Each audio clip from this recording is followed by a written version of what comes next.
여러분, 한국은행 이창용 총재가 방송 기자클럽 초청 토론회에서 말입니다. 아주 강한 그리고 무서운 경고를 했습니다. 바로 이 내용입니다.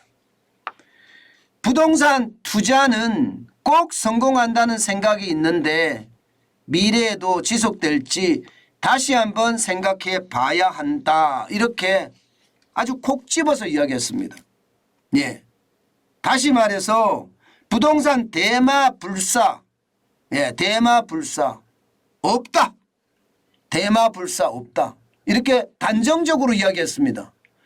부동산 대마불사 없다는 이야기는 대마불사, 예, 쉽게 말하면 큰 말은 죽지 않는다 이런 뜻이잖아요.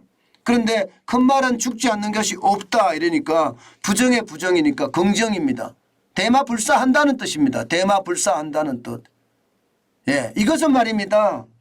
방송 기자클럽 토론회에서 이런 이야기를 했기 때문에 모두가 다 기사로 이게 만들어져서 여러분들에게 많이 알려졌을 겁니다. 저도 현역 시절에 방송 기자클럽 초청 토론회에서 토론자로 나가서 제가 토론한 적이 있거든요. 이때 말입니다. 예, 방송국들, 예, 그 담당 부장들이 대부분 나오는데, 예, 이 초청자하고의 어떤 이야기를 굉장히 심도 있게 합니다. 그리고 그 초청자도 굉장히 노력해서, 예, 대답하려고 굉장히 노력하거든요. 그런데 그 질문에 어떤 질문이 있었나 하면요. 만약 당신의 자녀들이 대출로 집을 사려 한다면 어떤 조언을 해 주겠나? 이런 질문에 말입니다. 이렇게 답했습니다. 부동산 투자는 꼭 성공한다는 생각이 있는데 미래에도 지속될지 다시 한번 생각해 봐야 한다. 이렇게 말입니다. 그러면서 쭉쭉 부연을 달았습니다. 왜냐하면 말입니다. 기본적으로 이게 저출산 고령화에 대한 이야기를 많이 꺼냈습니다. 지금 여러분도 보시다시피 2020년 현재를 보면 말입니다. 이게 유소년 인구가 631만이고요. 예, 노령 인구가 815만이거든요. 예, 그런데 2070년에 가보면 유소년 인구는 282만으로 쪼그라들고요. 고령화 인구는 1737만까지 늘어납니다.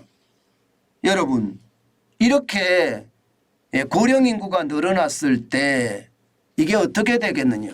쉽게 말하면 저출산, 지금 합계 출산율이 0.79밖에 성장하지 못하고 있는 대한민국 역대 최저의 저출산이 결국은 고령 인구를 떠받치느라고 정신없다 이렇게 될 수가 있고요. 지금 이대로 말입니다. 이렇게 예측한 대로 2070년에 유소년 인구가 282만이 되고 고령 인구가 1737만이 되면요.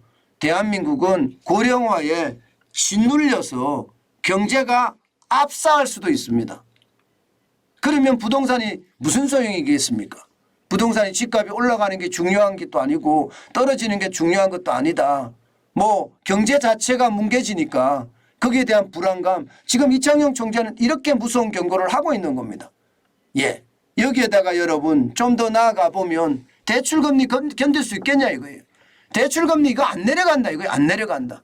당분간 안 내려간다.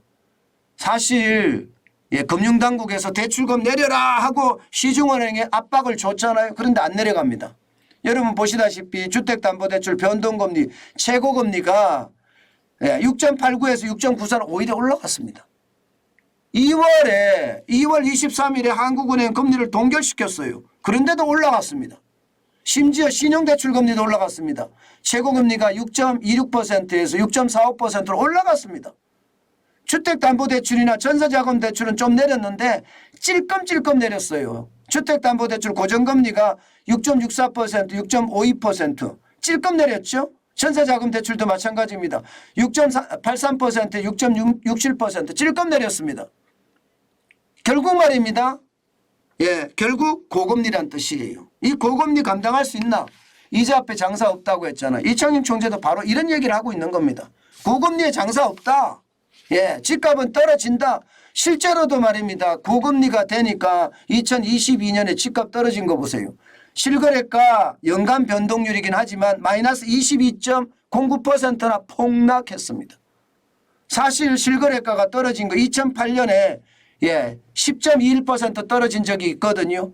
2008년이라는 게 금융위기 때잖아요. 금융위기 때 10.21이 떨어졌고요. 남유럽의 재정위기 2012년에 마이너스 7.31% 떨어졌습니다. 그런데 작년에 복합위기 때 떨어진 게 22.09%입니다. 난리도 아니다. 많이 떨어졌다. 이렇게 이야기할 수가 있겠죠. 물론 지금은 떨어지는 낙폭을 좀 줄였습니다. 줄였지만 이자 앞에 장사 없다는 말은 아직도 유효하다. 이렇게 이야기할 수가 있는 겁니다. 실제 이자가 높으니 모르겠어요. 금리 인하하기 시작하면 금리는 집값은 올라갈 수가 있겠지만 지금 현재까지 봐서는요. 이게 실거래가 자체가 계속 떨어지는 추세로 추세선을 보더라도 2021년 10월에 187.9까지 올라갔던 서울 아파트 실거래가 가격지수가 12월엔 141.9까지 떨어졌잖아요. 아마 2023년 1월 떨어지고 좀 떨어질 거라 예상을 합니다. 오죽했으면 이창용 총재가 아주 작심하고 이야기를 했을까요? 물론 이창용 총재가 맞다 안 맞다 이렇게 말할 수는 없어요. 시장이라는 게 이게 다 맞출 수 있으면 내가 투자하죠. 실제로는 다 맞출 수가 없습니다. 그러나 우리보다가 정보가 월등하게 많은 이창용 총재가 이야기할 때는요. 우리가 한 번쯤은 귀담아 들어야 되지 않을까. 저는 그런 생각을 해봅니다. 이창용 총재의 무슨 경고는요. 아무래도 빚내서 집을 사지 마라. 그런 뜻으로 저는 솔직히 느껴집니다.